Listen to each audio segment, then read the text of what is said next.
All right, let's bring in the political panel. With me in the studio here is John Hlinko, President and CEO of Hlinko Consulting. Good to see you, John. Thank you. And joining us from D.C., Kerry Pickett, staff writer with the Washington Times. Great to see you too, Kerry. Good to be here. Now, the Medicare fight is not one that reflexively we think of Republicans as having a good shout in. But Paul Ryan in particular, I thought today on the stump, and Mitt Romney seem to be making a pretty good fist of it. Are they right? Yeah, I think this is a great way for the Republican Party to really get out there on the stump and finally start going on this, what they've been calling for years, the third rail of politics.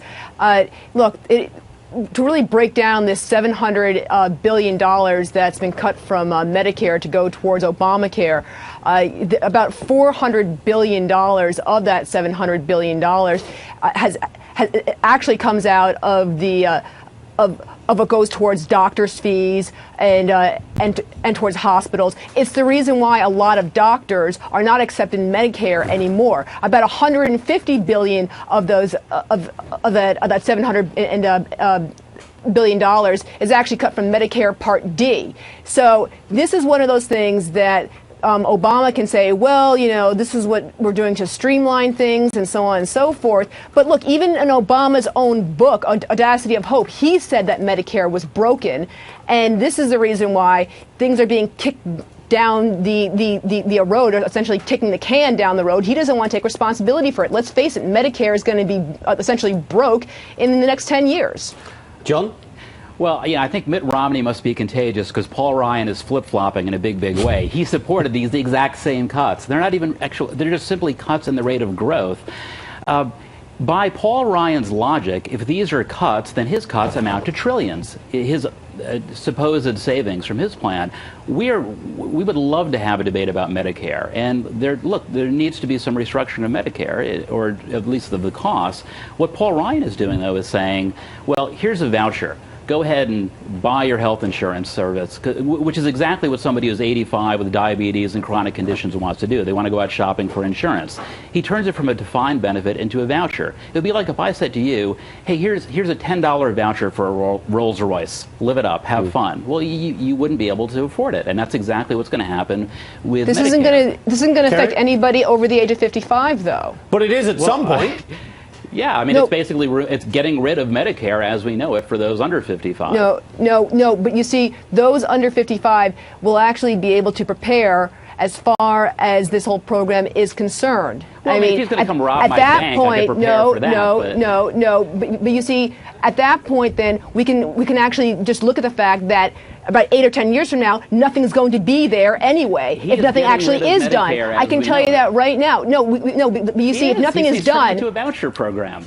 But you see, he should at least have the guts. What are Democrats actually doing at this point to actually reform it? Nothing. They're just waiting for it. John, let me stick on the vouchers for a moment. Charles Reese asks the question, or makes the point to you, there's nothing wrong with a voucher. What do you believe is wrong with a voucher system? Well, it changes Medicare. I mean, Medicare, as we know it right now, means that if you get sick and you're over a certain age, you get covered. What this is saying is, well, you may get covered for part of it. You get a voucher to buy part of it. It's not terribly gutsy to say we want to save money in Medicare by simply giving less money to seniors and having them bear the burden increasingly more and more of coverage. And if that's what he wants to do, then he should just have the guts to come out and say it, but not pretend that he's reforming Medicare. Kerry, Cindy Harris agrees with your point. She says it's interesting to hear the Democrats' argument here. It's basically, yes, Medicare needs reform, but what? Where is your plan? Is that what you're saying, that there is no real plan? I thought we had it all laid out in President Obama's health care reform. As far as I can see, what we're seeing in Obama's health care reform is simply cutting of Medicare. We're not seeing any kind of reform whatsoever coming from the Democrats as far as Medicare. It's basically just sit there and do nothing. Look, after the Kathy Hochul race that the Democrats were simply cheering on, saying, see, this is the reason why Paul Ryan's Medicare plan is going to go down the tubes, and this is why Democrats are going to be winning everywhere. You know, Bill Clinton went up to Paul Ryan and said, oh, gee, you know, I really hope that the Democrats don't use this race to do absolutely nothing on Medicare. Well, I mean, the Republican approach to Medicare reminds me of that line from the Vietnam War. We had to destroy the village to save it.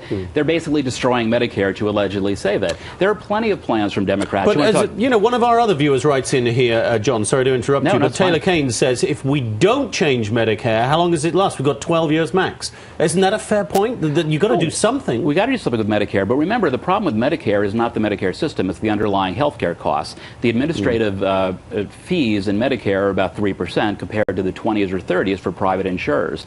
When we look at a country like Israel or France or Germany or Switzerland... then why are doctors themselves not even...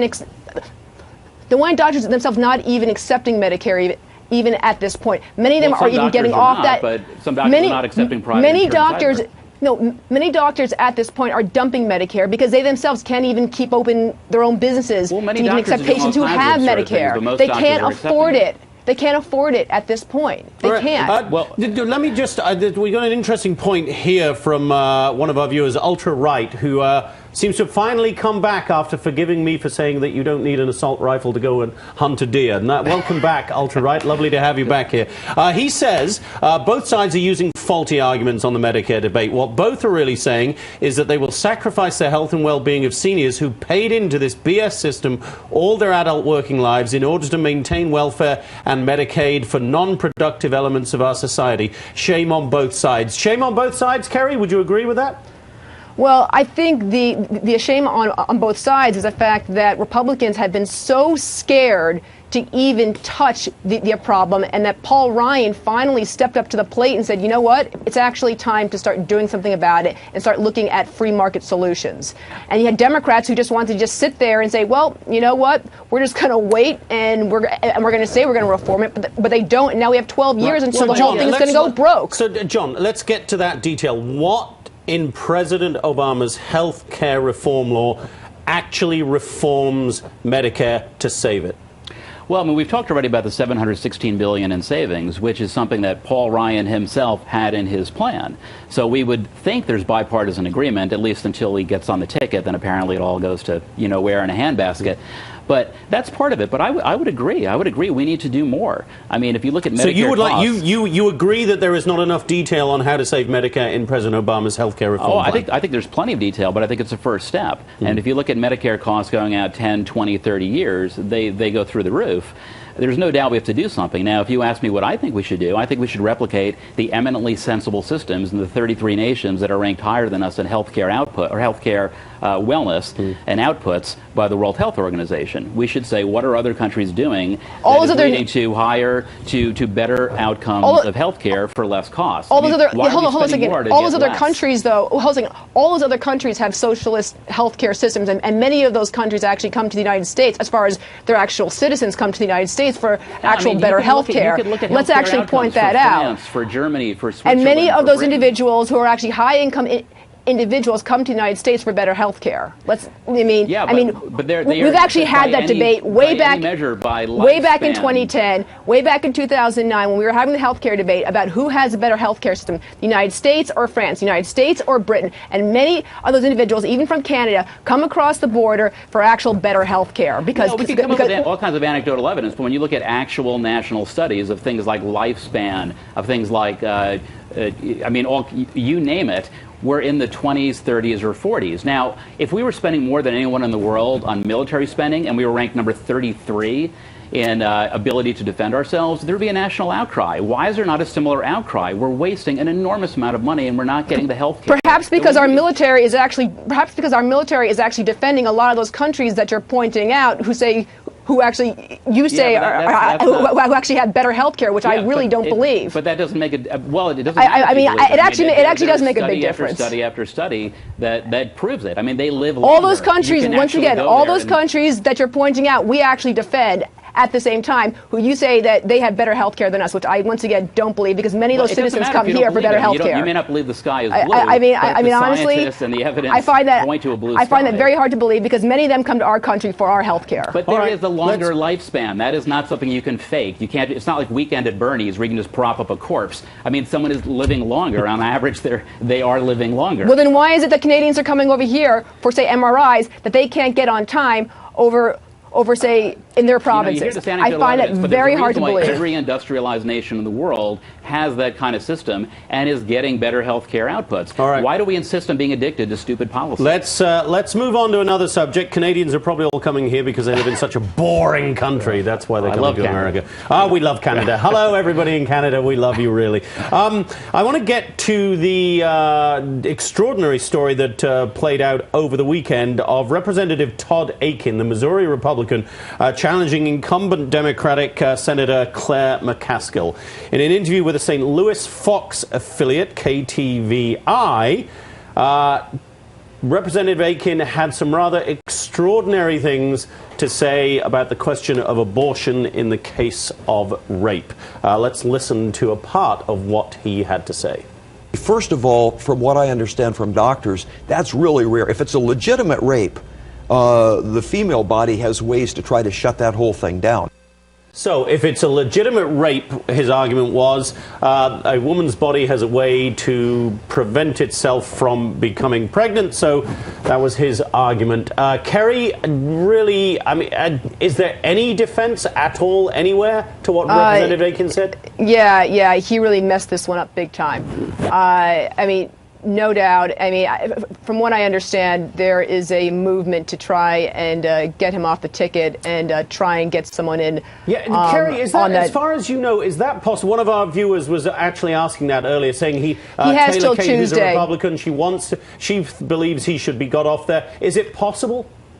He has until Tuesday, according to the rules in Missouri. He has to resign himself in order to get someone on that ticket. So they can't force him off, he'd have to resign. Yeah. That being said, as far as his mess up, look, he's 11 points ahead. Is there a possibility that the voters of Missouri are going to forgive him for this? I don't know.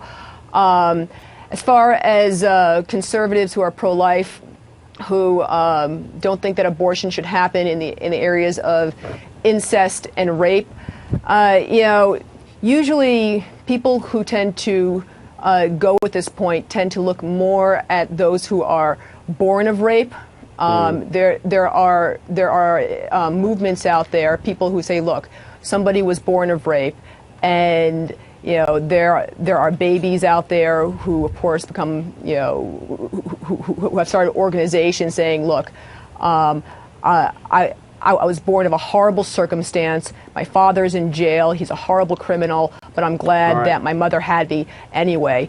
And and that's how usually that point is usually defended. The way he said it was just absolutely awful. Yeah. And, John, all right, I've got to get quickly to John for a last comment before we wrap it up here. John, it's a gift to the Democrats in Missouri fighting for that Senate seat. It is. It's absolutely ludicrous. I mean, the fact that he would come out and say something so outrageous, so ill-informed. What's even more outrageous is the fact that this guy is actually not only in the House of Representatives currently, he sits on the Science and Technology Committee. It's like having someone who believes that 2 + 2 = 17 on the Math Committee. Speaker Boehner should have the guts to dump this guy off this committee right now. And if he had any respect, he'd resign himself. All right, and certainly, Taylor Kane again weighing in here. She's from the South. She thinks that it's awful that he is there and should get out for the sake of the Republican Party and for the sake of the Senate. We'll see what happens. He has until Tuesday. Kerry, thanks for that bit of information. Kerry Pickett, staff writer for the Washington Times. Great to see you as always, Kerry. Have a wonderful day down there in D.C. And John Hlinko, President and CEO of Hlinko Consulting. Great to have you here, John. Thank you very much indeed.